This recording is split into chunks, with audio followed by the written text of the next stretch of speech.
Bienvenidos a Hola Honduras, soy Emma Calderón y ya estamos listos con 2 horas de información. Todos nuestros equipos están desplegados a nivel nacional para llevarles a ustedes lo último que está aconteciendo tanto en Honduras como en el mundo. Así que usted está debidamente informado a través de los canales de BTV.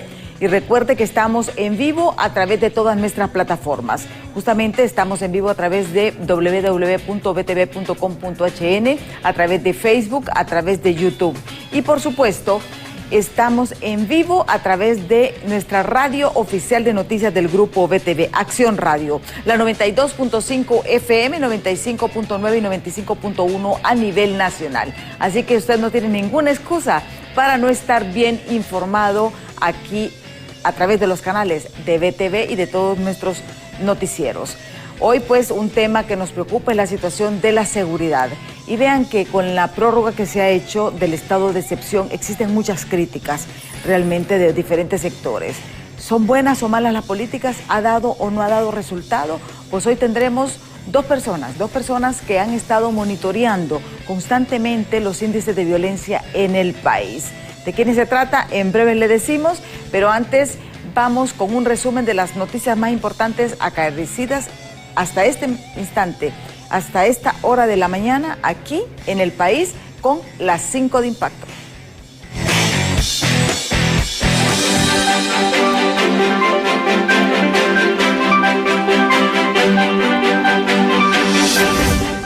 Sectores califican a Honduras como un país lleno de violencia, aunque la policía asegura que el escenario es otro y por lo contrario se ha podido disminuir los índices de criminalidad. La Policía Nacional confirmó que está a la espera que la Aeronáutica Civil inicie con los trabajos investigativos en torno al accidente aéreo ocurrido el pasado fin de semana en la zona montañosa en Yoro, donde el empresario Alan Flores perdió la vida luego que la avioneta en la que se transportara se desplomara. Las adendas de los contratos de generación de energía renegociados por las autoridades del ENE y que se socializaron en el Congreso Nacional contemplan su ampliación por 5 años más, por lo que este dictamen estaría listo en 1 o 2 meses. Con un panorama nada alentador se ha despertado la población hondureña tras el registro de 851 días desde que se prometió la llegada de la Comisión Internacional contra la Corrupción e Impunidad CICI. Hasta ahora todo parece ser excusas. La comisión que investiga las irregularidades que existen en la Universidad Pedagógica Nacional Francisco Morazán insisten en que debe de haber elecciones para poder transparentar el proceso de las nuevas autoridades.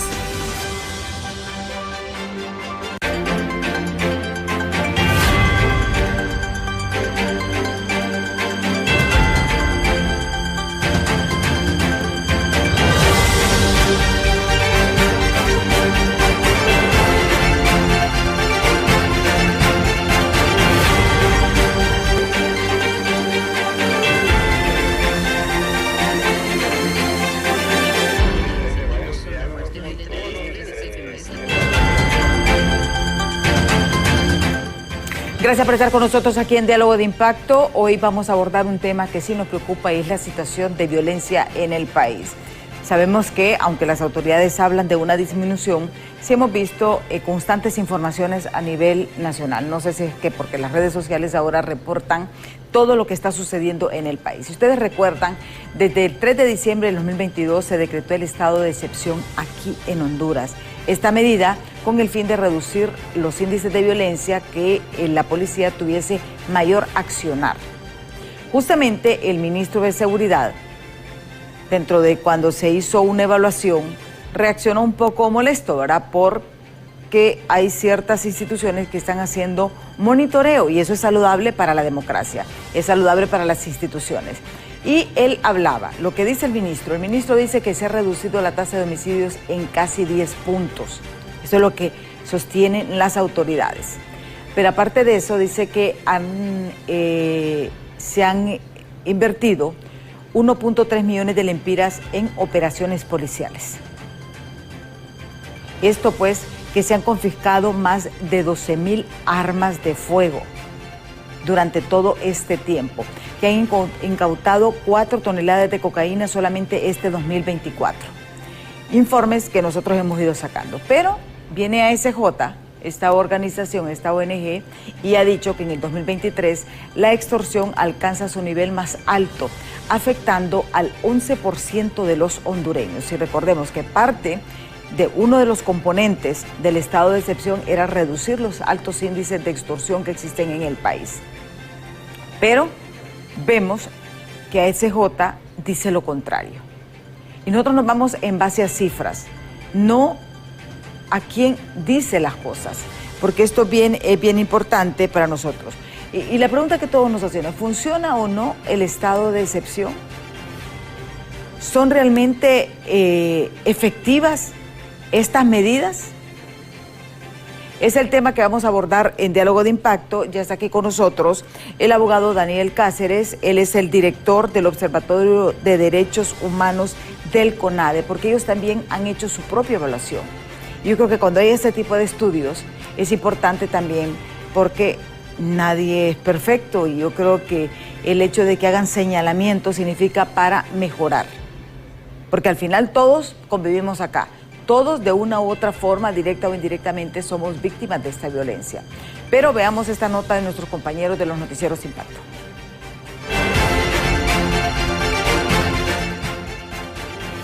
Honduras en actualidad sigue una escalada de violencia con más de 260 asesinatos durante el denominado estado de excepción, el cual dio inicio en noviembre del 2022 y fue criticado recientemente por la ASJ al no dar los resultados que el pueblo esperaba. La violencia sigue la escalada. Recuerde usted también que los grupos no convencionales o delincuencia no convencional siempre están mutando y están buscando otras formas de combatir, de detener o cometer actos ilícitos, de tal manera que para combatir esas estrategias el Estado también tiene que ser operativo y tener esa característica esencial de poder innovar. Nosotros esperaríamos que ahora el gobierno redirija ese trabajo sumándole investigación fuerte, prevención fuerte en los barrios y colonias para que los niños no sean caldo de cultivo de las organizaciones criminales, y sumarle el efecto sancionatorio, porque es necesario reformas estructurales en el Código Penal para garantizar de que hay una sanción ejemplarizante. Ante esto, la Secretaría de Seguridad se defendió desvirtuando el informe de la ASJ y asegurando que la violencia en el país sigue a la baja. La ASJ nunca cuestionó a Juan Orlando y ahora cuestiona todo. Entonces, eso tiene motivaciones políticas. Nosotros somos un gobierno democrático, aceptamos todas esas críticas, somos muy responsables, somos un gobierno que respeta y garantiza los derechos fundamentales establecidos en nuestra Carta Magna. La disminución de la tasa de homicidio es evidente. Tenemos un tercer año con una proyección también ya en estos casi 5 meses que están finalizando, ya tenemos 3 puntos en la tasa de homicidio menos. Esperamos llegar a los 6 puntos. Un informe del Observatorio de la Violencia ve a Honduras como un país lleno de sangre y violencia, seguido de impunidad. Organismos de derechos humanos señalaron a Francisco Morazán, Colón, Olancho y Lloro como los lugares que ocupan la mayor tasa de violencia en el país, aunque en el transcurso de los meses se ha unido Islas de la Bahía, Choluteca, Lempira, Cortés y Valle. Con imágenes de Elvis Zambrano, les informó Walter Pérez. Gracias por estar aquí con nosotros en Diálogo de Impacto. Este tema que a todos nos preocupa, porque en realidad a veces nos dan cifras, ¿verdad? Pero siempre es bueno que instituciones, ya sean privadas, gubernamentales, sean ONGs, nos den también ese equilibrio, porque nosotros no, cada quien es dueño de su verdad, y por eso es importante conocer esos diferentes puntos de vista. Miren, esto del estado de excepción se ha prorrogado tantas veces, y realmente la pregunta que todos nos hacemos, ¿realmente ha dado resultados? ¿Los resultados esperados? Pero justamente el Comisionado Nacional de Derechos Humanos hizo un estudio porque ellos tienen un observatorio, nada más que ellos ven el componente de violaciones de derechos humanos, que es uno de los tantos componentes. ASJ hizo un componente en cuanto a la extorsión, donde realmente, según las cifras, y hay que decirlo popularmente, aparecen aplazadas las autoridades de seguridad. Muchísimas gracias, abogado. Gracias por estar aquí con nosotros en Diálogo de Impacto. Muchas gracias a BTV. Nosotros desde el CONADE estamos complacidos en participar en este espacio. Sí, preocupados con este estado de excepción porque está desde el 3 de diciembre de 2022. Sí, bueno, justamente desde el 12 se decretó la medida. Nosotros desde el CONADE hemos emitido al menos 4 informes temáticos de análisis del estado de excepción. El primero fue del primer PCM, ¿no? El primer PCM que fue el de 2022, donde analizamos por qué esta medida no debería ser adoptada. Este estudio tiene el objetivo de identificar qué falencias en técnica legislativa hay en el Congreso Nacional y qué elementos preocupantes hay, por ejemplo, en los registros de detenciones. Nosotros desde el CONADE hicimos unas inspecciones en los centros de detención que habían sido habilitados en primera instancia por la Secretaría de Seguridad para que en el marco duraba la vigencia de suspensión de garantías podrían ser detenidos. Este primer estudio nosotros identificamos algunas falencias en los libros de registro porque habían personas que estaban detenidas pero no figuraban en las detenciones. Entonces eso nosotros en primer informe le dijimos al Estado de que habían unos hallazgos preocupantes con respecto a posibles o eventuales detenciones arbitrarias y desapariciones forzadas. Sí. ¿Dónde son los departamentos en donde se han detectado mayores violaciones de derechos humanos durante el estado de excepción? Nosotros, por ejemplo, tenemos Francisco Morazán, que es el departamento que más denuncias recibe contra funcionarios públicos. Después está Cortés, también está Atlántida y Valle, y después El Paraíso y Choluteca. Esos son los departamentos que más incidencias reportan de abusos de autoridad. Sí. Ustedes, dentro de lo que ustedes han planteado, ¿ustedes creen que ha funcionado o no ha funcionado este modelo? Porque son modelos, ¿verdad? En unos países funcionan, en otros países no funcionan. No es que aquí se lo inventaron, es que esto ya es parte de una estrategia dentro del aspecto de seguridad para reducir la violencia. Sí, más allá de funcionar o no, tenemos que sopesar en la balanza qué me funciona y qué no. O sea, el decreto de suspensión de garantías, como lo dice su nombre, es para cosas excepcionales. Y la violencia es un problema estructural en el país. Nosotros desde el CONADE hemos enfatizado de que mientras no se aborde el tema de manera seria, comprometida, con un enfoque adecuado y una política de seguridad ciudadana, no vamos a poder dar solución al problema estructural. La otra es, en la balanza, cuando nosotros hacemos la suspensión de garantías, están los derechos y libertades fundamentales y las posibles y eventuales violaciones de derechos humanos. Si los resultados aparentemente reportados por la Secretaría de Seguridad son buenos, pero tenemos más violaciones de derechos humanos por parte de las personas o funcionarios públicos que deberían de cuidar la integridad y la vida de las personas, tenemos un problema. Entonces no funciona en el sentido de que nosotros hemos dicho de que el estado de excepción no es una medida adecuada, y tampoco nosotros lo que observamos también desde el inicio es que se trata de una réplica o una emulación de lo que hubo en El Salvador. Aparentemente, por resultados buenos, el Estado de Honduras o el gobierno en general ha adoptado esta medida como réplica. Sí, pero aquí cuando hablamos de derechos humanos también las personas dicen, ¿verdad? ¿Y qué pasó con los derechos de las víctimas? Porque realmente a veces las personas que van son las personas que han tenido problemas con la justicia. Pero hay mucha gente que es víctima y que tampoco se le garantiza eso. Entonces, esto sopesa mucho y hay que decirlo, por ejemplo, lo que ha hecho Bukele, que Bukele ha desechado todo lo que es derechos humanos en El Salvador. Porque hay que decirlo, ¿verdad? Sí, bueno, nosotros, ¿qué queremos ver? O sea, nosotros le hemos abierto las puertas a Honduras y también creo que el problema de derechos humanos no lo ven de una manera comprometida. ¿Cuántas sentencias se han emitido en contra de Honduras en los últimos años? Casi 20. Y todas esas llevan una reparación económica. El problema es que cuando nosotros tenemos un familiar de que ha sido detenido por un agente policial y probablemente debido a las falencias que tiene el sistema pueda ser eventualmente desaparecido o posiblemente desaparecido, ahí ya empiezan a hacer las afectaciones, porque las detenciones no todas están motivadas suficientemente por el tema de criminalidad organizada, sino que para reportar resultados, tal y como nos han manifestado varios oficiales en distintas reuniones. Sí. Ustedes en este informe, obviamente, han tenido reuniones con las autoridades de la policía para conciliar, por ejemplo, estas quejas, estas denuncias. ¿Cómo ustedes lo manejan? Sí, antes, al inicio, cuando se decretó el PCM, había una mesa de alto nivel Esa mesa de alto nivel participaba la Secretaría de Derechos Humanos, la Secretaría de Defensa, la Secretaría de Seguridad, el CONAPRED, que es el Mecanismo Nacional de Prevención contra la Tortura, y la OACNUR. Esa mesa funcionaba como un mecanismo para poder compartir información de cómo se estaba gestionando la implementación. El problema es que la mesa no logró el objetivo.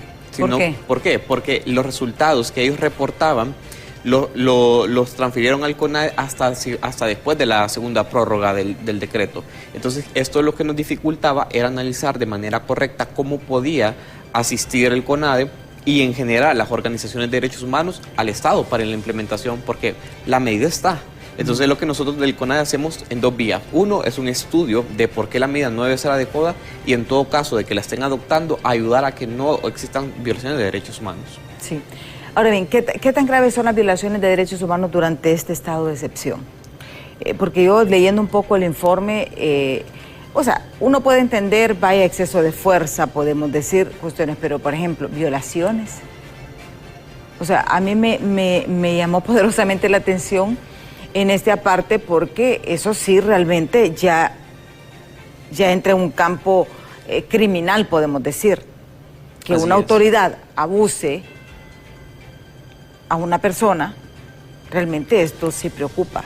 ¿Qué tan grave es esto? Sí, nosotros sacamos un informe especial en marzo, el 8 de marzo, justamente por el día de la conmemoración del Día de la Mujer, porque las mujeres, niñas y adolescentes tienen un impacto diferenciado en el tema de la violencia.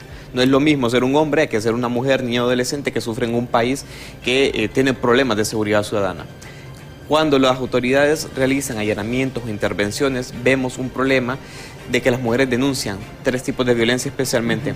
Violencia física, violencia verbal, que la violencia verbal casi siempre hay, pero no debemos de normalizarla, y violencia sexual. Uno de los relatos que nosotros siempre los ponemos como ejemplificantes es de que una mujer estaba con su marido o su hermano, no recuerdo en ese momento, fue detenido por los agentes de la DIPANCO o agentes policiales en general y fue llevado a un callejón. Y esa persona, la mujer, lo fue a buscar. Cuando le encuentran los oficiales, según el relato de ella, los oficiales le dicen, para que dejemos a tu hermano o tu esposo, te tenemos que tocar. Entonces la mujer accede a tocarse para que los agentes del Estado la toquen, para dejar a su hermano o su pareja o su familiar libre. Y eso es una de las ofensas que hay más graves. ¿Por qué? Porque hay una tolerancia o una adquiescencia del Estado por permitir que este tipo de violaciones de derechos humanos existan. O sea, no fue acoso, podemos decir. No, en general nosotros utilizamos el término violencia sexual para evidenciar en general que porque, o sea, no hay un acceso carnal, pero sí hay tocamientos, lo que se conoce por la parte jurídica. Pero también hay otros relatos donde las mujeres dicen de que han sido violadas. ¿Sabe cuál es un problema que nosotros hemos dicho a la Secretaría de Seguridad desde el inicio? Y es que cómo un ciudadano puede identificar plenamente que un agente del Estado es por sí mismo y no es una persona del crimen organizado que andan con su indumentaria. Sí, ahora bien, ¿cómo se investigó este caso? Porque es interesante, porque es una cuestión, no hay una evidencia, por ejemplo, ¿verdad? Sí, por ejemplo. ¿Cómo complementaron, cómo verificaron ese tipo de información? Porque miren, esto hay dos verdades, ¿verdad? Exacto. O sea, aquí hay dos verdades. Y yo no es que defienda ni que defienda lo otro, pero también hay personas que crean escenarios para denunciar. ¿Cómo ustedes verificaron esto? Porque me llama poderosamente la atención. Sí, nosotros, como tal, el mandato del CONADE no tiene para verificar si hay delitos o faltas. Sin embargo, nosotros lo que hacemos es trasladarle estos elementos a la Secretaría de Seguridad y en este caso a la DIDAPOL para que identifique plenamente. O sea, es una colaboración entre varias instituciones. El problema es que cualquier persona que llegue a la oficina no le podemos denegar el acceso. Exactamente, hay que investigar, pues, obviamente. Entonces, esta investigación está en manos de la DIDAPOL, porque nosotros en mayo le remitimos, que es uno de los problemas que hemos dicho, la Secretaría de Seguridad hace unos días en un foro nos dijo que nosotros nunca le habíamos remitido ni un caso. Nosotros mostramos el oficio donde le remitimos los 110 casos de mujeres a la DIDAPOL para que los pudiera identificar. Pero ¿cuál es el problema en el tema de investigación? Es que las autoridades no están plenamente identificadas. Y la ciudadanía es consciente de que hay días en que se reportan noticias donde dicen aparentemente agentes de la seguridad intervinieron, pero no son agentes, o sea, no son los que cometieron delitos, son personas del crimen organizado que andan en la indumentaria. Entonces, uno de los problemas que nosotros abordamos desde la primera implementación de estado de excepción es cómo la ciudadanía podía identificar... Sí, porque ese es otro problema, si no eran oficiales legítimos, pues. Exacto, pero ¿quién me garantiza a mí que no lo eran? ¿O quién me garantiza que sí lo eran? Pero si yo los veo como un indumentario oficial, es porque yo tengo al menos la participación o un indicio de que esa persona sí es agente del Estado. Pero ya corresponde a la Secretaría de Seguridad adoptar mecanismos o medidas para la implementación de la remoción de estos uniformes que no son adecuados. Sí, y entonces esa es una de las recomendaciones que ustedes tienen ahorita de modificar la indumentaria, porque que sea una indumentaria con mayores estándares de seguridad, porque yo lo voy a ser sincera, esa indumentaria anda volando por todos lados.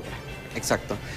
Nosotros en la primera mesa le preguntamos a la Secretaría de Seguridad cuál iba a ser el mecanismo para superar este tipo de problemas.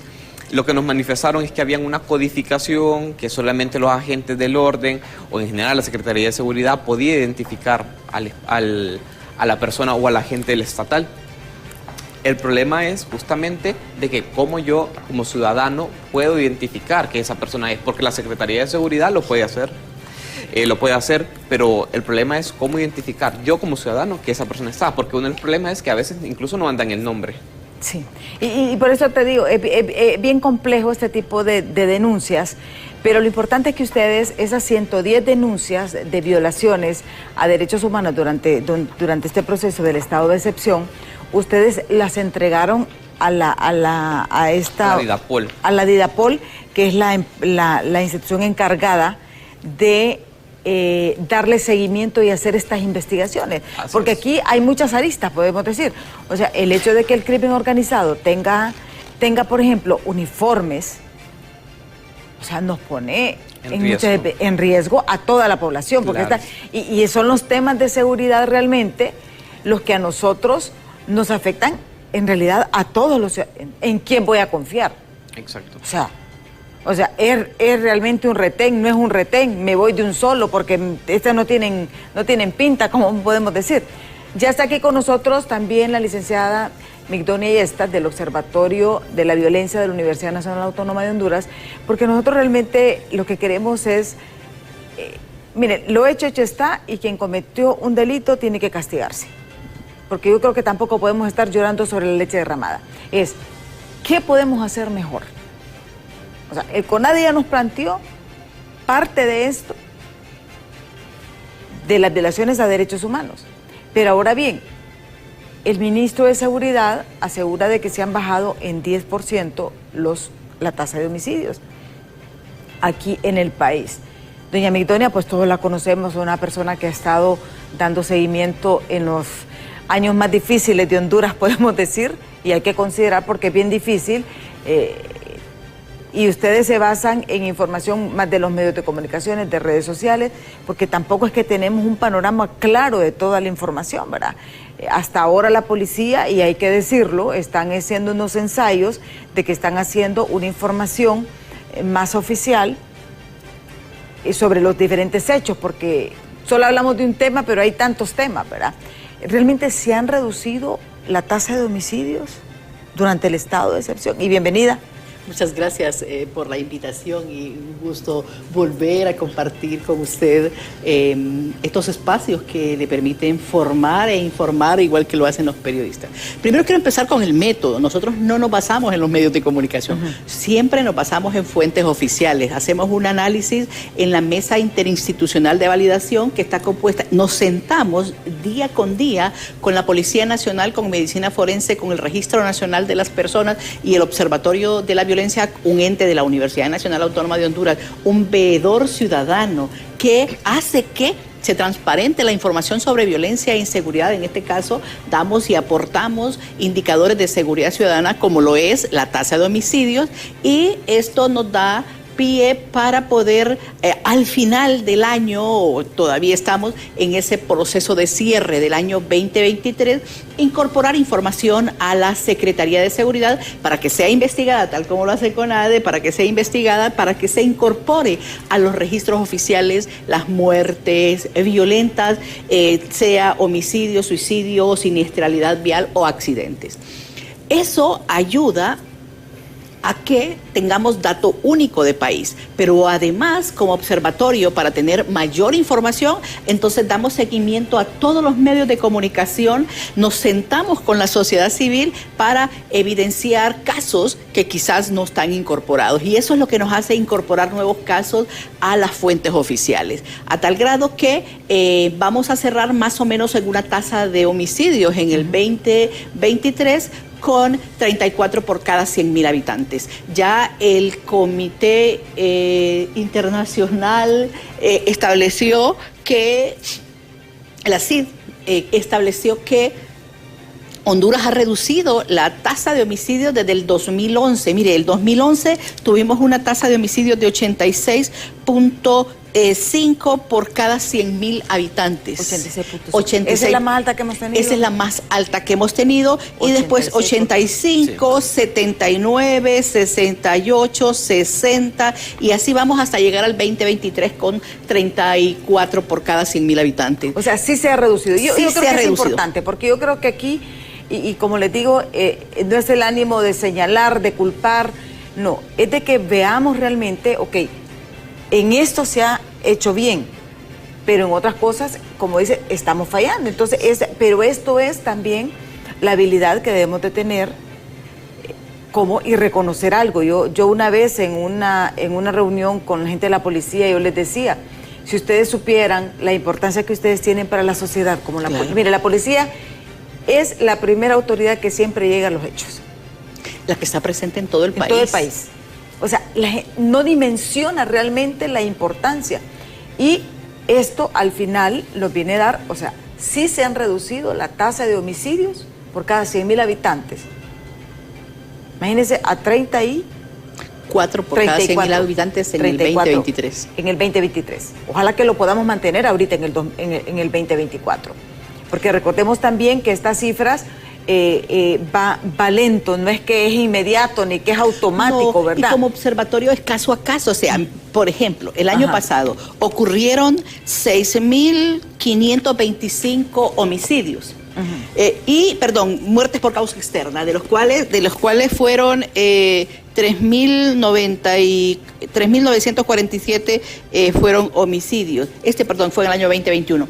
Pero así, año con año, revisamos todos, incluso hasta muertes naturales, ¿sí?, para determinar que quizá fue un homicidio, porque lo que nosotros andamos viendo es que sea muerte por causa externa y que el Estado sea transparente en esa información. Hemos tenido una excelente relación con las instituciones del Estado, ya son 19 años de trabajar juntos. Ya le debían de dar un rango. Sí, sí, de hecho, ya sería general. Pero el punto de esto es que como universidad nosotros transparentamos, pero además evidenciamos siempre, incorporamos información, y por eso es que se aumentan las tasas de homicidios, no lo que el Estado dice, sino que al final hacemos una presentación conjunta para decir, así cerramos como país. Exactamente, y aquí es bien importante también por qué esta tasa de homicidios, por qué se tasa en base a los 100.000, porque esa pregunta yo siempre la he tenido, pero vamos a ver después de pausa, porque es bien importante saberlo, ¿verdad? Y sabemos que la población crece día con día. ¿Por qué se tasa en base a los 100.000? Esto después de pausa, no nos cambie.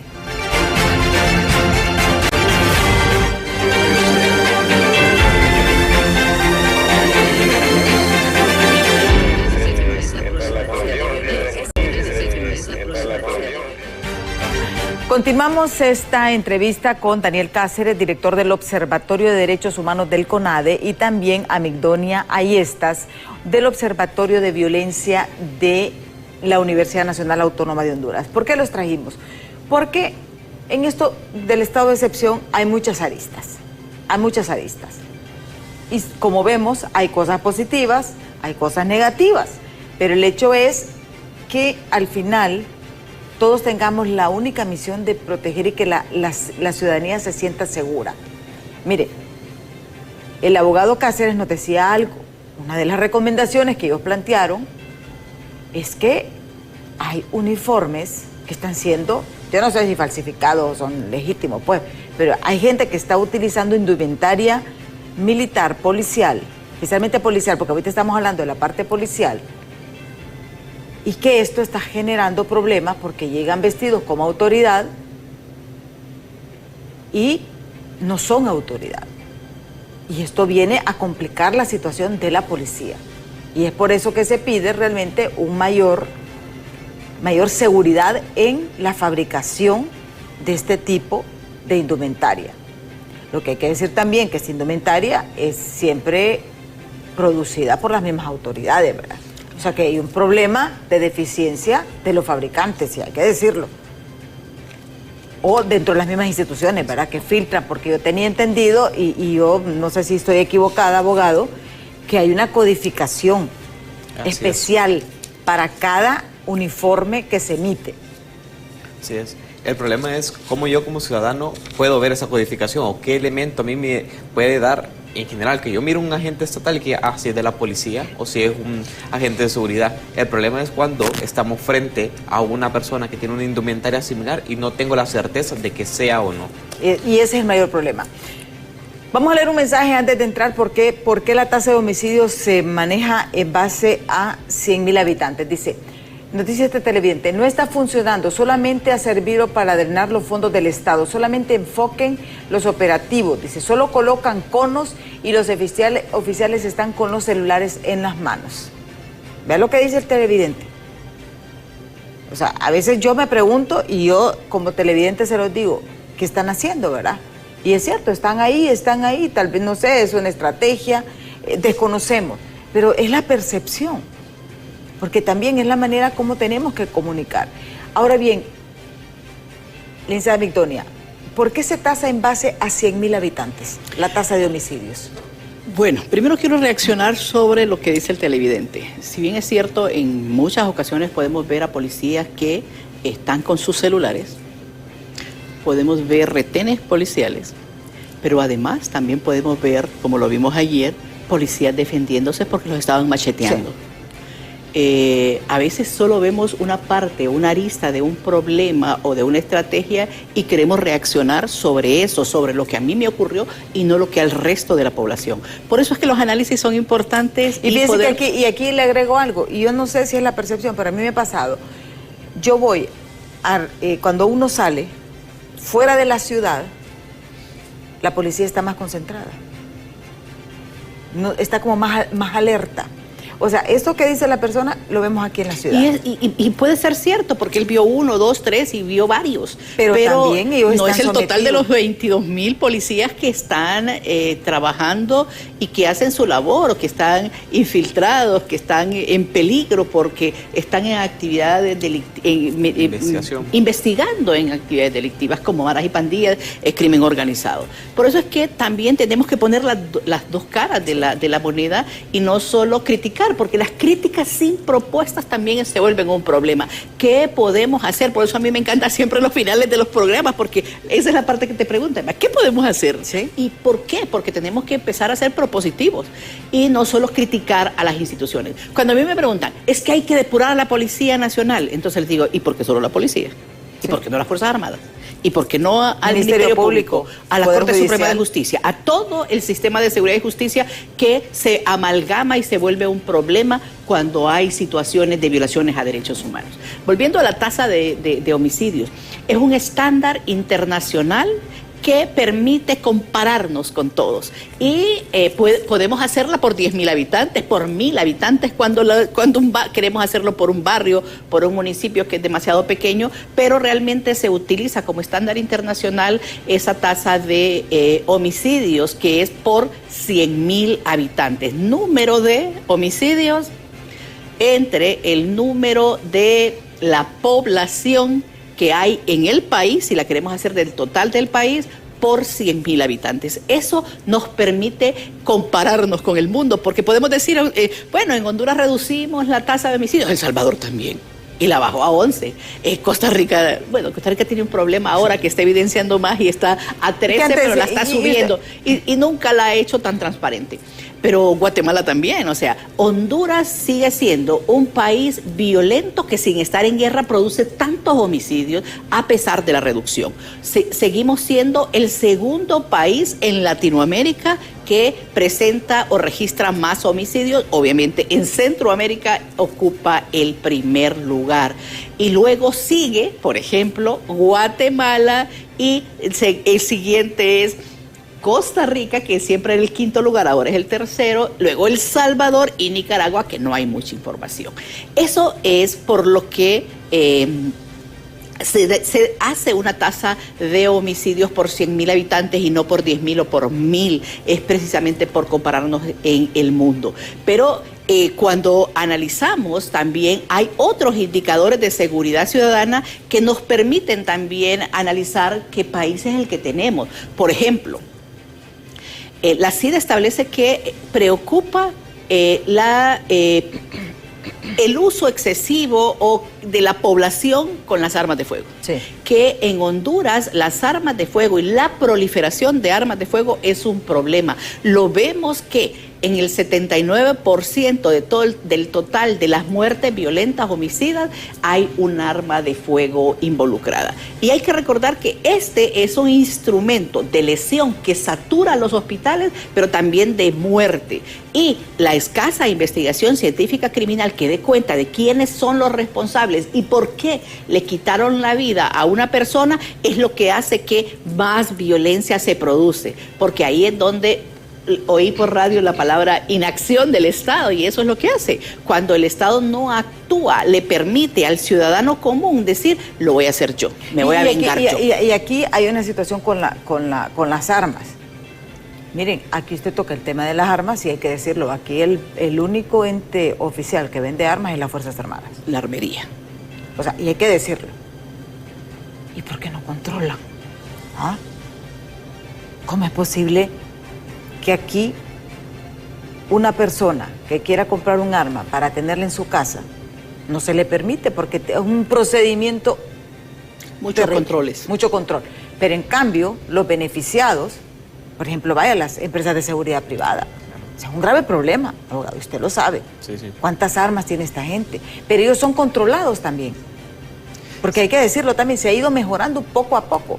Pero el tráfico de armas ese es el problema principal. Ese es uno de los nudos que podemos decir que impulsa la violencia. Mire, uno de los temas importantes en el tema del tráfico de armas y la venta de armas de uso legal, que lo hace la armería, es que la gente, aunque tenga una arma que no es prohibida, difícilmente quiere ir a registrarla. Sí. El registro de armas debe de ser parte de los valores y la conciencia que debemos tener los ciudadanos para que saber cuántas armas y qué tipo de armas son las que están registradas. Pero el grave problema en Honduras es que en contenedores, por las fronteras invisibles, están entrando este tipo de armas de fuego. Yo, por ejemplo, alabo lo que aduanas está haciendo y que evidencia que en los furgones, en los contenedores que vienen de diferentes países, especialmente de Estados Unidos, y en los enseres están llegando armas de fuego, que ha sido por siempre el problema. Y eso lo que hace es armar a la delincuencia común y a la delincuencia organizada. Por eso es que tantas escenas de crimen, hay tantas armas de fuego o casquillos que no se puede identificar si son de uso prohibido o están registradas legalmente. Sí. Abogado, en ese punto ustedes han hecho estudios sobre el tráfico de armas aquí en Honduras, que es altísimo. Sí, nosotros no hemos hecho un estudio como tal, porque el problema es un tema de seguridad ciudadana, pero justamente lo que hablamos es que todo el aparato estatal debe de trabajar en manera conjunta como un engranaje. Ya lo decía la licenciada Migdonia, de que aduanas está haciendo un buen trabajo aparentemente para el control de esto. Sin embargo, esto data de varios años que el tráfico de armas ilícito es uno de los problemas que ya Naciones Unidas le ha dicho a Honduras, que por eso es que tenemos altos índices de violencia también, es una de las causas estructurales. Entonces, por eso es que Naciones Unidas se lo ha dicho al gobierno que ese es uno de los causas. En el último informe de la, ¿cómo se llama? De la CID, estableció que... Incluso de la Comisión Interamericana, o sea... De la Comisión Interamericana. Es un hecho evidente que múltiples organismos en distintas ocasiones le han dicho al Estado, mire, tiene un problema de tráfico de armas. Lo ha dicho la Oficina de Naciones Unidas para el crimen y el delito, ¿verdad? El tema de la Oficina también de la corrupción, varios relatores que han venido, el relator de desapariciones forzadas también, el de ejecuciones extrajudiciales, varios en general organismos internacionales le han dicho. Y eso es justamente lo que nosotros abordamos, porque el decreto de esa excepción no debe ser visto, porque el decreto no le permite justamente crear una estrategia de intervención efectiva y adecuada para la cual un oficial le pueda, por ejemplo, confiscar en algún momento o hacer una intervención adecuada para evitar que este tipo de crímenes ocurran. Nosotros tomamos nota, por ejemplo, de la reducción de la tasa de homicidios, pero debemos de preguntarnos, ¿realmente es la medida adecuada o existen otras medidas que podemos potenciar aún más en conjunto? Pero ahí es donde hay que explicar. La tasa de homicidios es un estándar internacional, exacto, pero es un indicador internacional que mide la inseguridad. Obviamente es el indicador más duro, que se puede probar más rápido. Exacto. Pero hay otros indicadores como ese que les acabo de decir. El tema de el uso de armas de fuego es otro indicador. La violencia contra las mujeres, la violencia contra la niñez, la violencia contra la juventud, la violencia contra las personas LGTBI. De hecho, hay 28 indicadores, exacto, de seguridad ciudadana, pero hay 5 que tienen que ver en la percepción de la inseguridad y es parte de esos indicadores de seguridad ciudadana. Por ejemplo, la victimización, la inseguridad. Por eso es que decimos, Honduras, a pesar de las reducciones de la violencia, se vuelve un país inseguro porque el 89.9% de la población establece que Honduras es un país inseguro, se va volviendo más seguro a medida que va bajando en el municipio, que todos se conocen, y en su barrio, que obviamente todo el mundo se conoce, y eso hace que se vuelva un lugar más seguro. Pero sin duda, en esos barrios que la gente cree que está segura, hay control de maras y pandillas, hay proliferación de armas, se vende drogas, se vende alcohol y hace que la gente no se sienta segura. Buscando un poquito de información, pues este sitio de Inside Crime habla que en 2017 ellos estimaban que circulaban ilegalmente, porque vamos a hablar ilegalmente 430,000 armas. Para que veamos realmente la dimensión del problema. Miren, ahorita, hasta este momento, hemos identificado 2 puntos. Uniformes y tráfico de uniformes y tráfico de armas.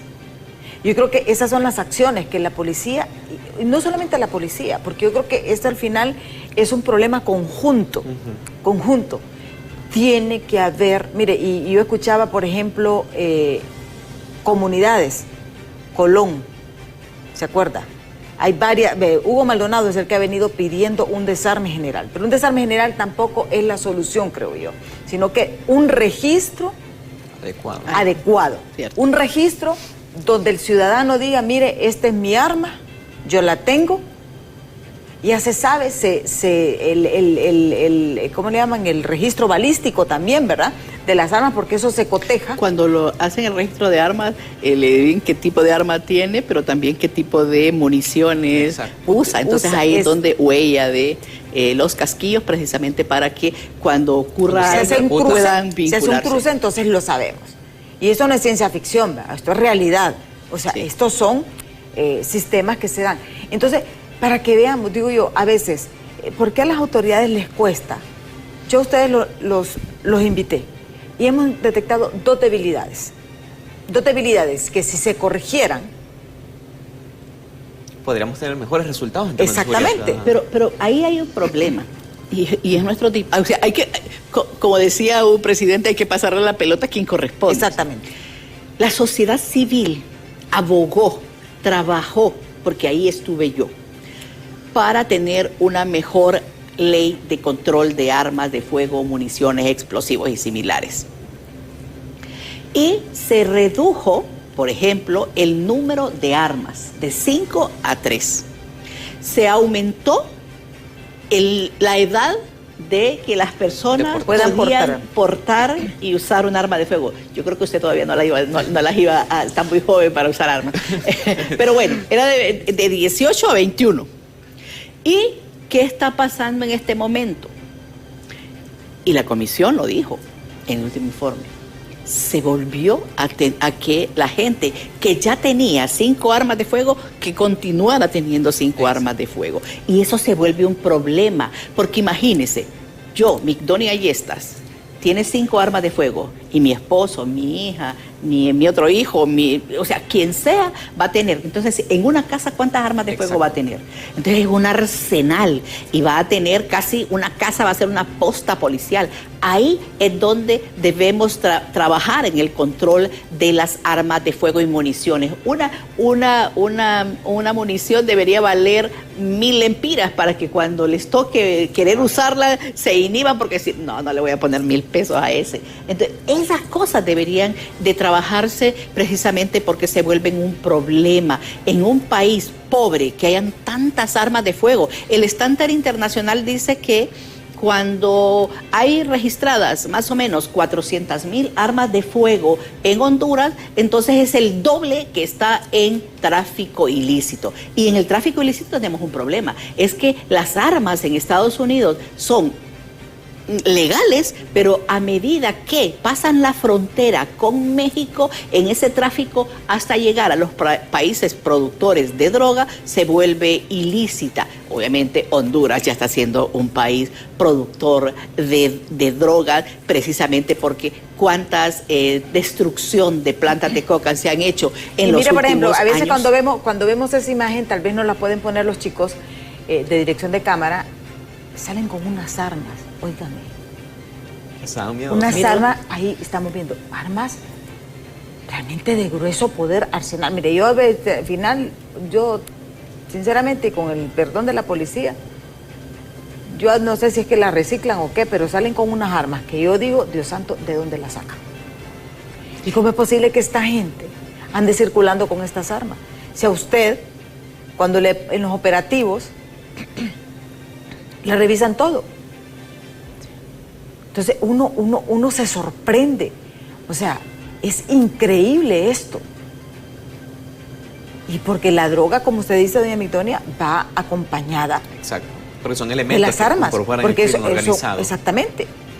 Y bueno, en Nueva York lo dijeron, allá.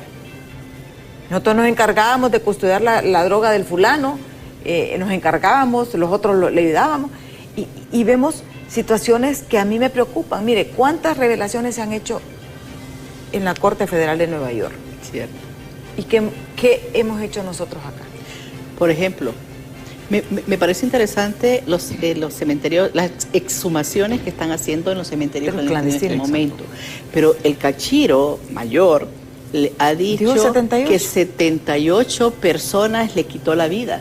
Y si tuviéramos los nombres, el observatorio puede comprobar si esas personas están registradas, porque de lo contrario están en un cementerio clandestino y ahí no hay manera hasta que se exhuman o se incorporan a los datos oficiales. Pero vemos que en todos los barrios y las colonias que tienen presencia de narcotraficantes o de maras y pandillas, vamos a encontrar o se va a encontrar quizá un cementerio clandestino. Y así hay muchos. Y ese es el tema de control territorial, pues, de que en qué zonas del país hay más control territorial del crimen organizado y cómo efectivamente la policía puede intervenir en ese momento. Entonces todavía nos podemos preguntar cuántos barrios y colonias todavía siguen objeto de control organizado, del crimen organizado. Y eso es en todo el país, o sea, tanto en las cárceles como en la sociedad en general. Sí, vamos a leer este mensaje que nos han escrito. Dice: ese tal estado de excepción yo no lo he visto. Me causa risa que digan que aún existen los pandilleros y mareros, pasan con armas en las colonias peligrosas. Una vergüenza que se diga eso como país que somos. Y es cierto, o sea, lo que él dice es que hablan de un estado de excepción, pero también en los barrios y colonias, las maras y pandillas tienen control de esos territorios y ellos son los que andan con las armas. Y esa es otra realidad. ¿Y sabe cuál es el problema?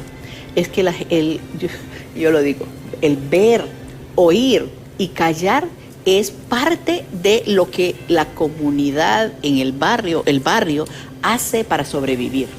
Baja el vidrio de su carro, si es que tiene carro, se identifica, te pide identidad, te toman fotos, pero adentro de ese barrio, quienes están controlando son estos grupos criminales organizados como las maras y las pandillas.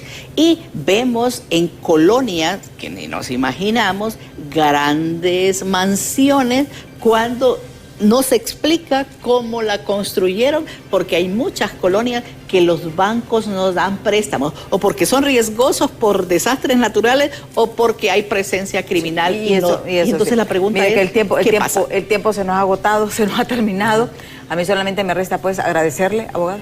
Sí, nosotros desde el CONADE aprovechamos este espacio para ofrecer nuestros buenos oficios al general del Estado de Honduras para que podamos trabajar de manera conjunta en temas de derechos humanos y seguridad ciudadana. Sí. No, muchas gracias por la invitación, y desde el observatorio estamos pendientes y somos un veedor ciudadano de ver la violencia y la criminalidad, de estudiar la inseguridad para que la gente tenga datos transparentes, confiables y oportunos para la toma de decisiones, tanto personales como de gobierno. Sí, y aquí 2 puntos importantes.